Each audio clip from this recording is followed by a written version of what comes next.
in this tutorial we will be basically doing four type of alteration.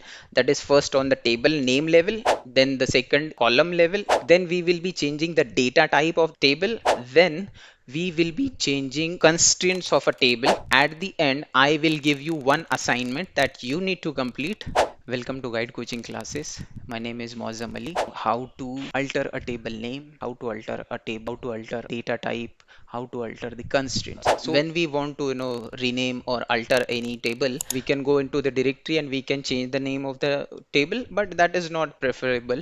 Exe space sp underscore rename old table name, the new table name. Exe, that means execute. Then we are writing sp underscore rename. SP stands for stored procedure underscore rename. We have the employee name as earlier we have created a table with EMP. Now we are changing it to employee. How to alter column name? So we have altered table name.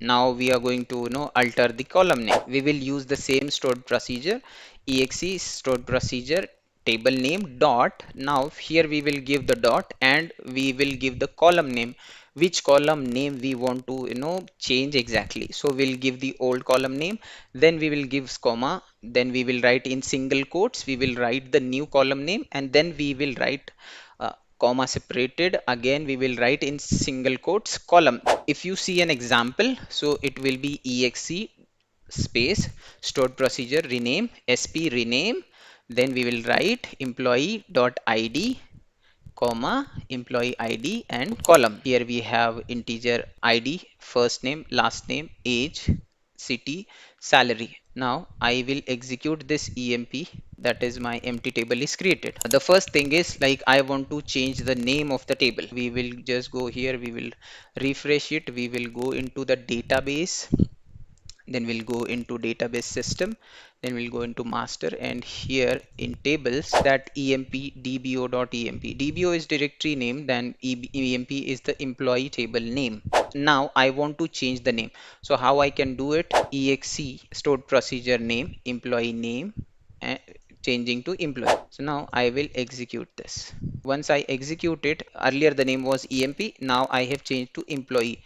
So what I will do, I will go here and I will simply refresh it, and again I will open it and I will check it. Here the name from emp changed to employee.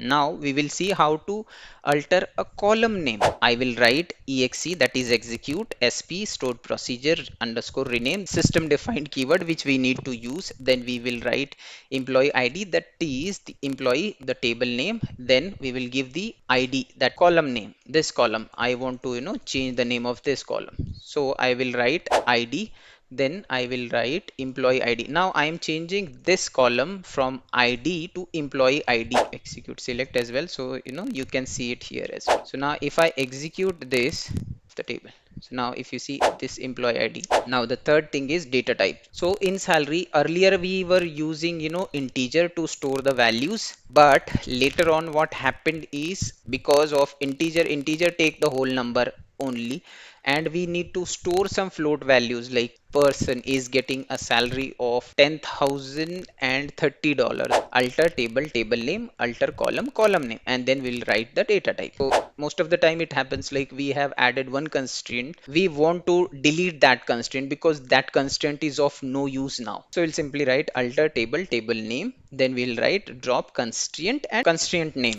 I have a constraint that it must be greater than 0. Now we are going to update the data type which contains salary as $10,000 or 10,000 rupees, whatever you consider. But if you see, I have this only 1,000 is taken. Okay, so I will execute this and I will check. So now this executed successfully. Now I will execute this query again, and I am executing this now. So if you see the difference now, so that is the purpose or that is the use of the data type. So why I am giving you first question and then giving the solution is because you should understand why exactly we are doing what we are doing. If I'm adding an employee, his age must be greater than 0. So now I am dropping that constraint. That executed successfully. Now I will add this record.